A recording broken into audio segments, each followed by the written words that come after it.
Vamos a comenzar entonces con la parte Así es. 5 de Dios es. es. Como saben, siempre me gusta hacer un pequeño resumen de lo que venimos hablando y cuanto más con el hecho bueno de que la semana pasada no pudimos tener nuestra celebración de Midweek. Vamos a refrescar un poquito Claro. lo que hemos estado viendo durante las últimas Como que dice un semanas. recap. Ajá. Ujú. Va a ser como ¿Qué es que esto? un recap. Ajá. ¿Qué es esto de Dios es? Es ver de qué manera definimos o qué características le atribuimos a Dios. Porque es importante estar claros en cómo vemos a Dios, porque la forma Así en es. cómo vemos a Dios y cómo lo definimos determina la manera en cómo nos vemos a nosotros, cómo vemos a los demás y experimentamos al mundo. Y cómo nos relacionamos. Cómo nos relacionamos. Exacto, con todo el mundo. Ajá, como nos relacionamos con Dios es la manera como nos relacionamos con nuestro entorno.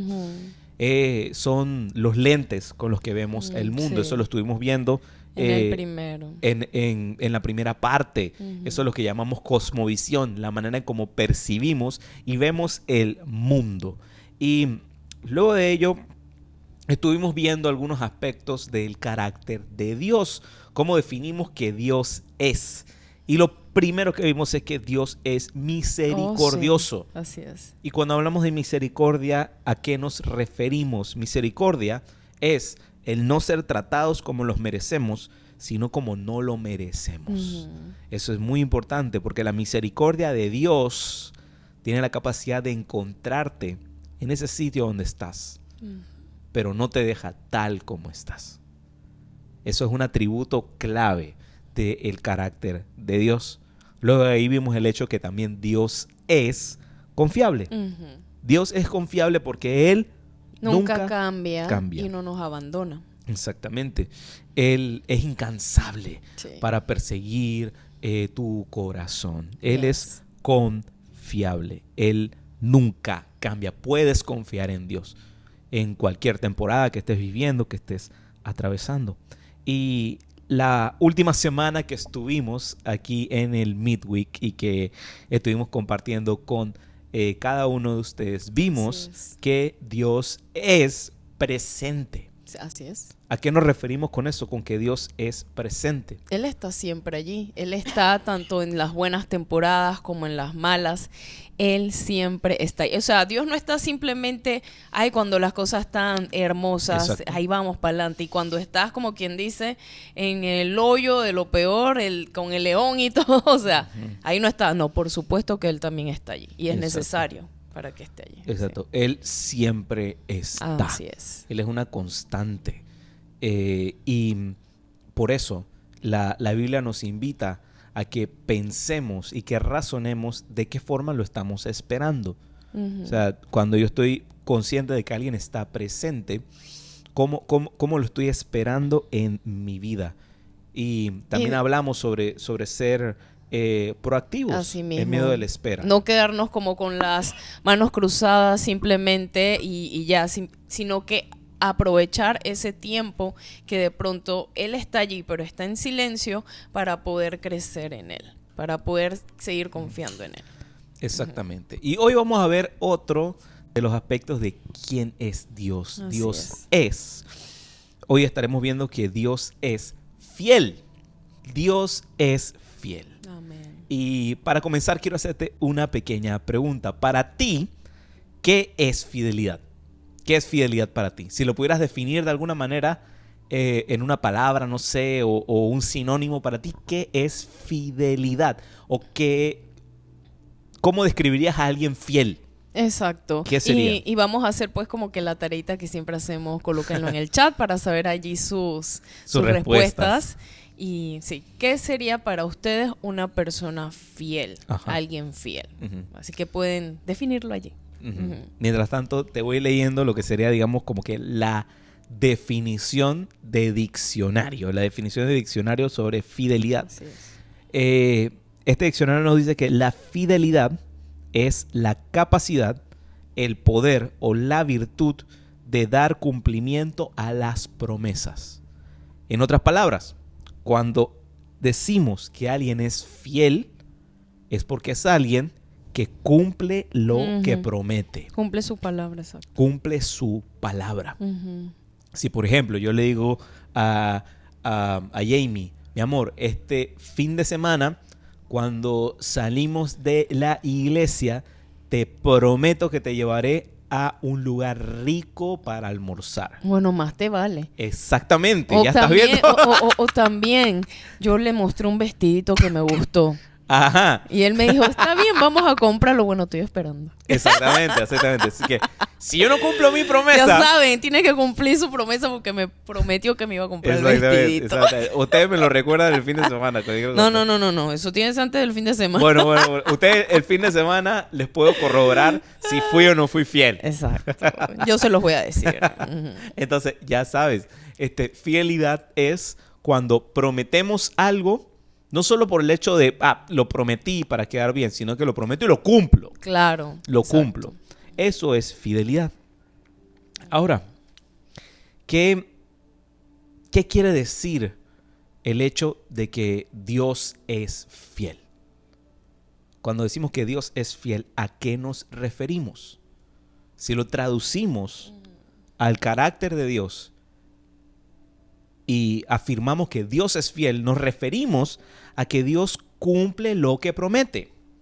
Así es. Cuando decimos que Dios es fiel, es porque estamos afirmando que por encima de todas las cosas, Él cumple lo que promete. Él cumple sus promesas. Así es. Allí es la parte importante. Hay tantas promesas de parte de Dios en la palabra y wow, o sea, cada una de esas son para ti.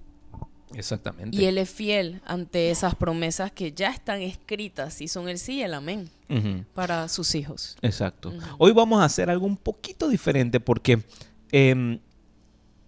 quiero que hoy sea una oportunidad para también analizar otro aspecto de la fidelidad de Dios. Y es el hecho que la fidelidad de Dios es su justicia.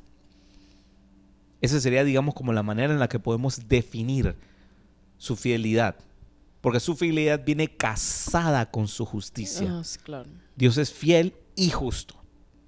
Eso es algo que no podemos separar. Y vamos a verlo esta noche. Pero para eso quiero que leamos juntos estos dos versículos que encontraremos en Éxodo capítulo 34, versos del 6 al 7, y Jamie nos los va a estar leyendo. Dice así.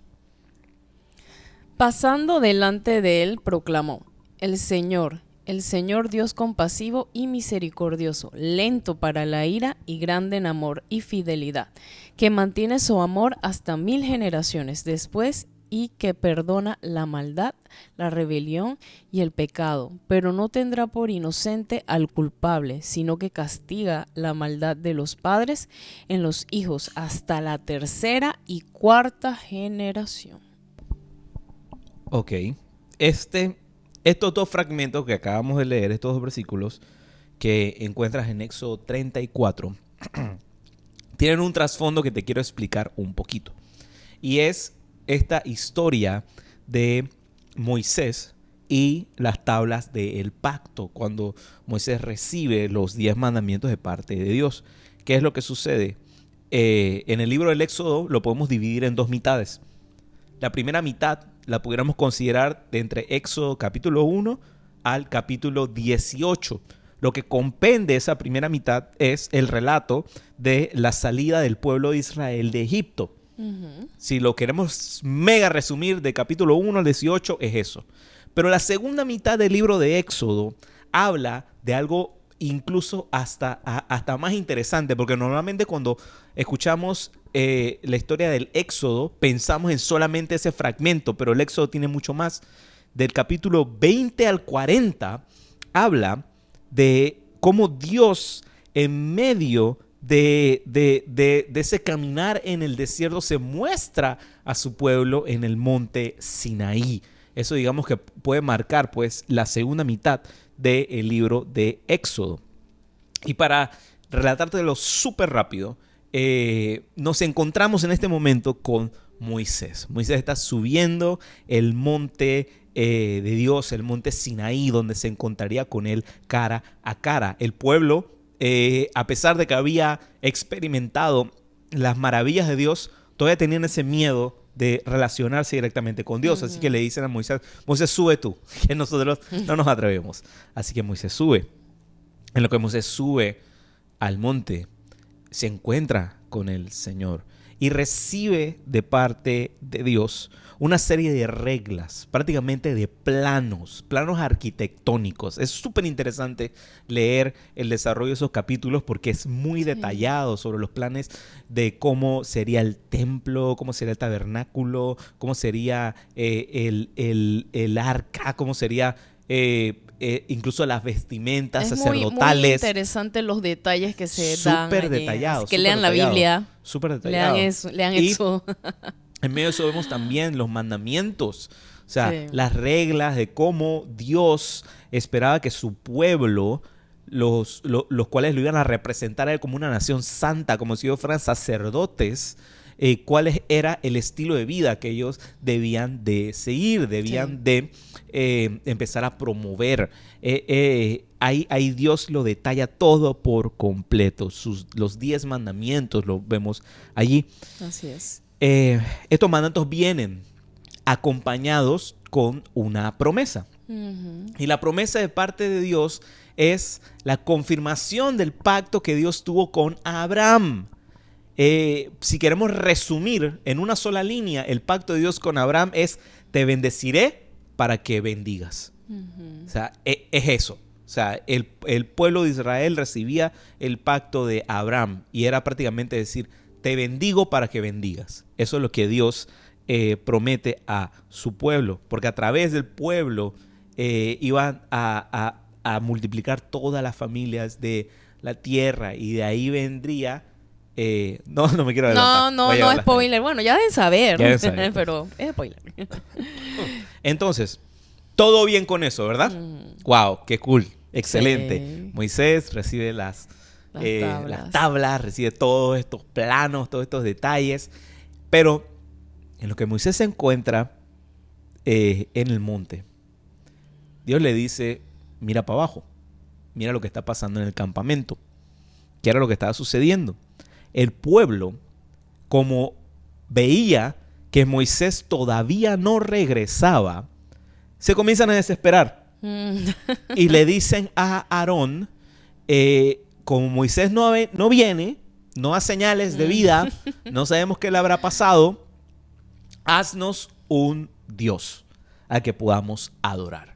Así que Aarón le dice: bueno, deme sus aretes, deme todas las cosas de oro, vamos a fundirlas y vamos a hacer un Dios. Y ahí es donde sale el becerro de oro, un torito de oro. Ellos querían adorar. Es curioso porque ellos dicen que eso fue lo que salió. Eso es lo que quería también aportarles. ¿Sabes esa frase? Dice que tal persona cayó en pecado.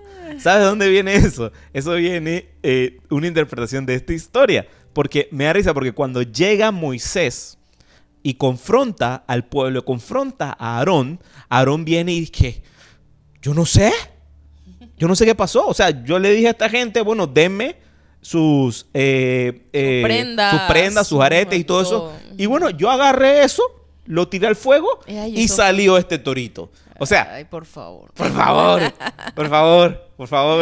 Es como cuando la gente dice que no sé quién cayó en pecado. O sea, yo me lo imagino como que está caminando en la calle. Y había un pecado en la calle. Y había un pecadito ahí en la calle y ¡pum! Se tropezó y se cayó. Cayó en pecado. Ay, eso no es así. Eso no es así. Eso lleva un proceso. Exactamente. Exacto. O sea, eso no fue como que hay que salió el becerrito ahí. No, eso ellos mismos lo hicieron, querían su becerro. Exactamente. Por desesperados, así de sencillo. Exactamente. Así que Aarón, ¿qué pasó, Aarón?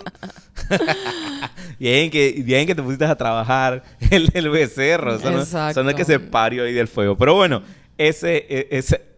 si alguna vez escuchas esta frase, espero que te acuerdes de esa historia. Pero bueno, ¿qué es lo que sucede? Moisés se indigna por lo que presencia. Y de la frustración de ver lo que estaba sucediendo, tira las tablas al piso y se quiebran. Tiró las tablets. Tiró los iPads al piso. Se quebraron. Y se quebraron. Y Dios en medio de lo que está presenciando, está a punto de hacer borrón y cuenta nueva.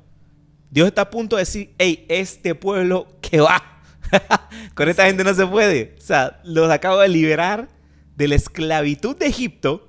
Estoy dándoles leyes, normas, para que puedan vivir como esa nación santa a lo que los he llamado. Estoy a punto de confirmarles la promesa de Abraham, bendecirlos para que sean de bendición a todas las naciones de la tierra.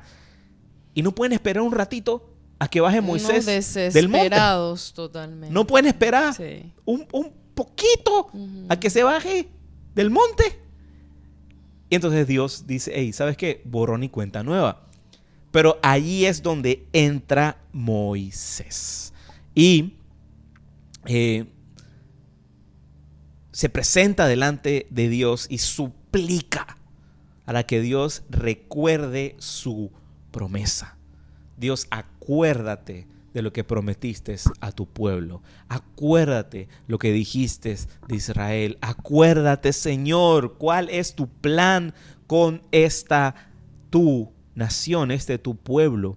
Y es cuando Dios revela algo increíble a Moisés. Revela algo increíble. Recuerda que estamos hablando de contexto en lo que se conocía de parte de los dioses.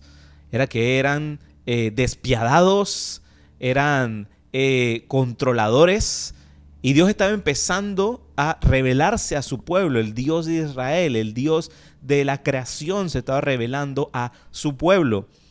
Y se revela de esta manera a Moisés. Le dice, yo soy compasivo, misericordioso, amoroso y fiel. Pero, ese es el verso 9. El verso 6.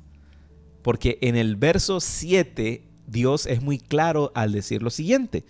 También Él dice que no tendrá por inocente al culpable. Espérate. ¿Cómo así, Dios? ¿Cómo así, Dios?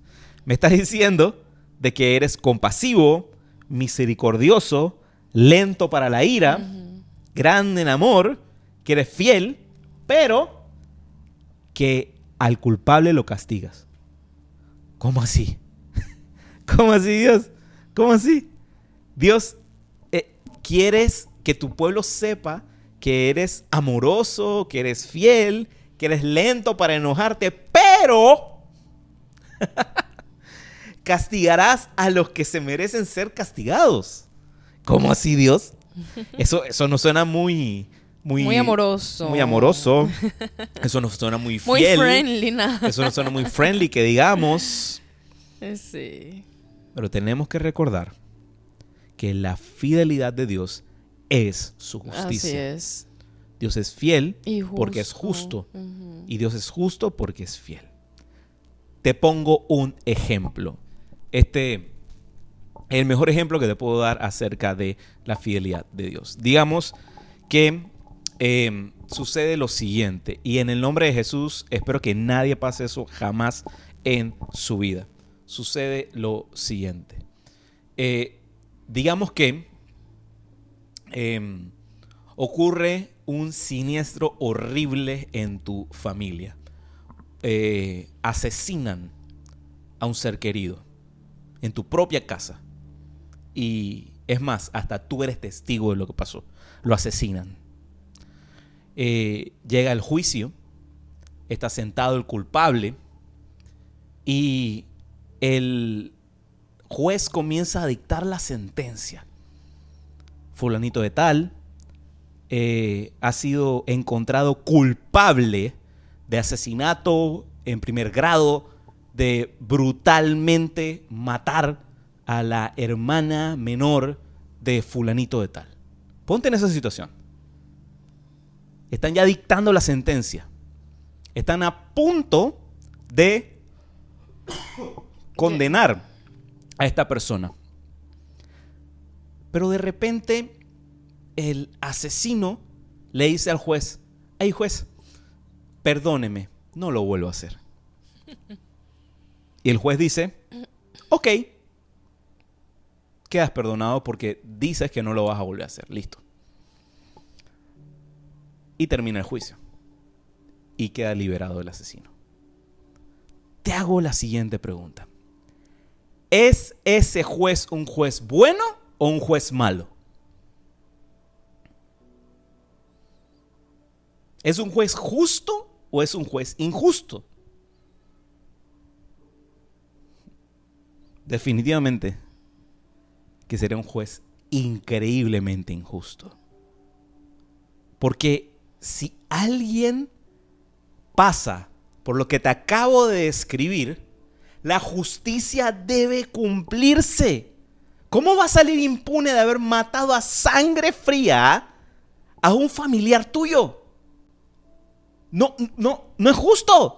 Tiene que pagar.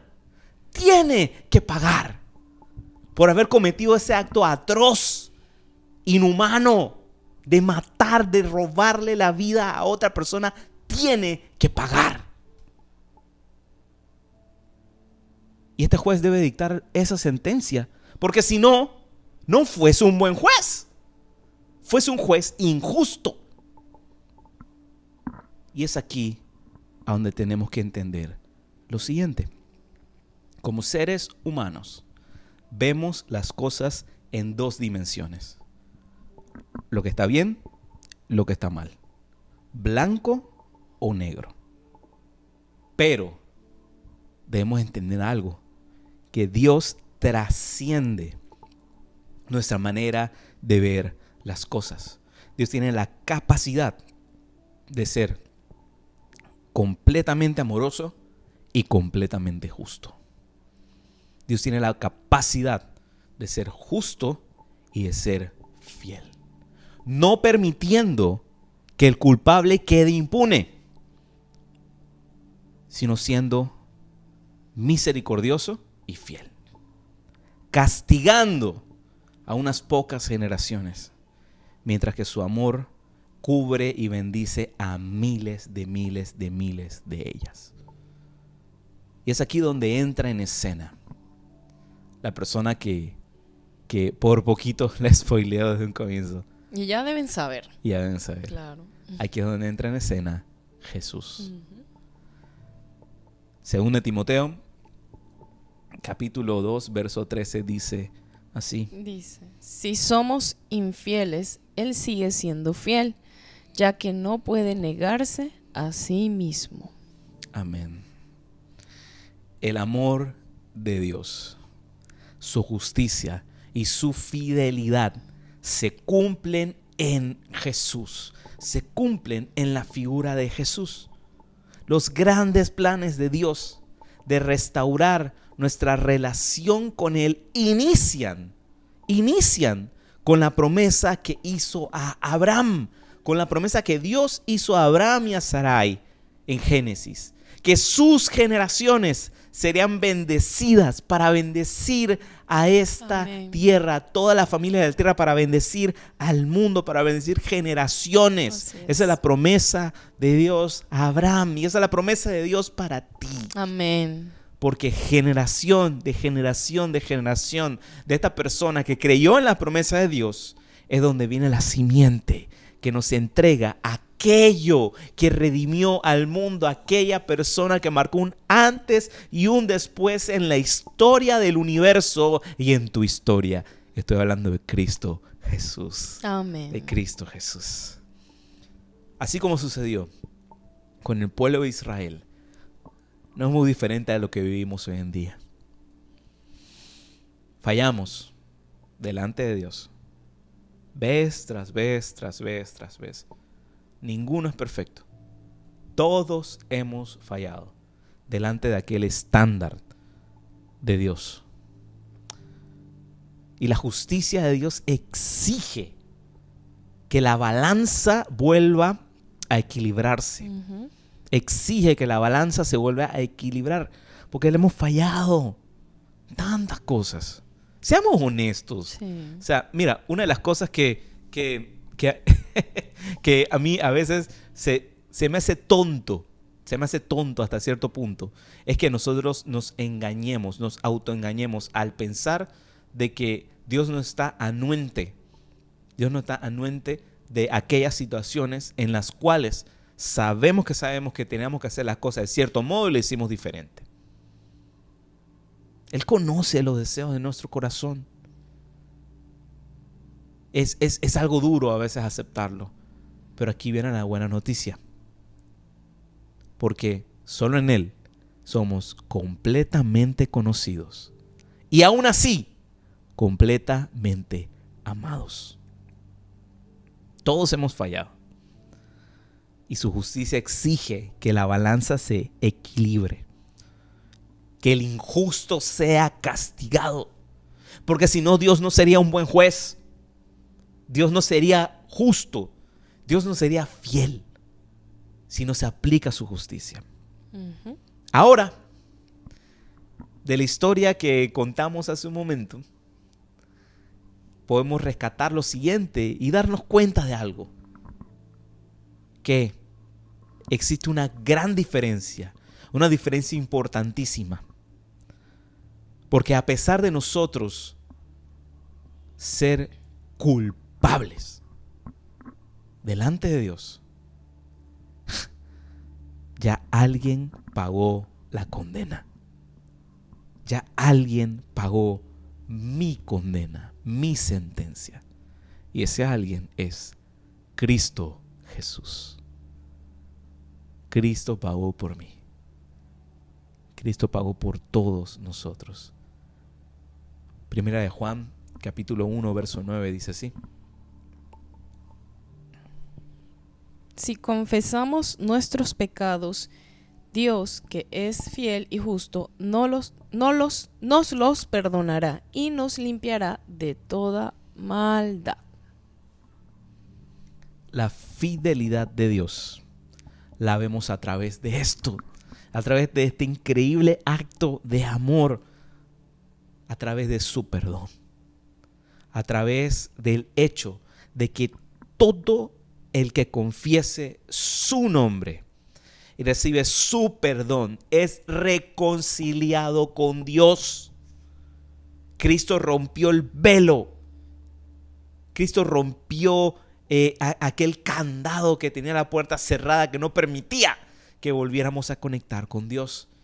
Recuerda, la fidelidad de Dios es su justicia. Amén. Así que cada vez que por desesperarnos en la vida y no confiar en que Él es fiel en medio de los procesos, en medio de las temporadas de la vida, cada vez que nos desesperamos y empezamos a hacernos becerros de oro Uy. y empezamos a fallar Sí. y empezamos a poner nuestro enfoque en donde no debería estar, Sí, por querer satisfacer esa necesidad de seguridad, de tener algo Sí. que no es correrle a los brazos de Dios cada vez que nos desesperamos en medio de eso. Recordemos que la fidelidad de Dios está delante de nosotros. Está delante de nosotros, esperando recibir a un corazón arrepentido Amén. a volver a casa. Aquellos que han decidido abrazar sus promesas y su perdón son recibidos en casa. Así es. Y aquellos que se enfrentan con esa increíble realidad no vuelven atrás. No vuelven atrás. No vuelven a hacer sus becerros. No vuelves a hacer becerros. Quiero dejarte con esta frase. Nuestras fallas no apartan su fidelidad. Más bien su fidelidad nos acerca a sus promesas. Amén. La fidelidad de Dios no termina en el momento de tu falla. La fidelidad de Dios te recuerda, ¡hey! Hay un camino de vuelta a casa a través de Cristo Jesús. Así es. La promesa de vida eterna está en Cristo Jesús. Dios es fiel. Dios es justo y fiel. Es su fidelidad la que te recibe tal como estás, en la situación en la que te encuentras.